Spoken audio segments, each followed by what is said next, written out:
Welcome to Pindar Poetry. We hope you learned something new.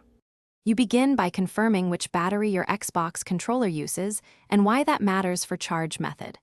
Once done, get a compatible cable or the official play and charge kit. Make sure the power source is a USB port or wall adapter rated 5V. Plug the cable into the controller first, then the power. This reduces sparks and ensures the controller registers charging.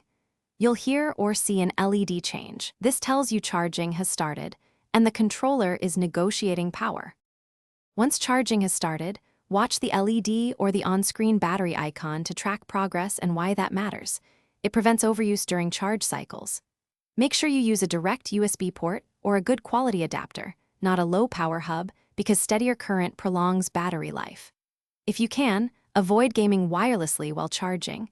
Heat and draw from the controller slow full charge and stress the battery. If the controller gets warm, pause charging and let it cool for a safer cycle. You finish by unplugging when the LED indicates full or the on-screen display reads 100%. Test button response and wireless connection to confirm normal function.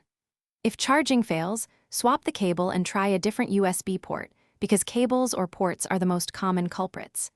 If using AA batteries, replace with fresh cells. For rechargeable packs, try reseating or replacing the pack.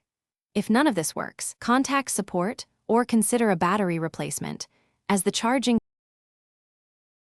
Thanks for watching. Consider subscribing if we helped you.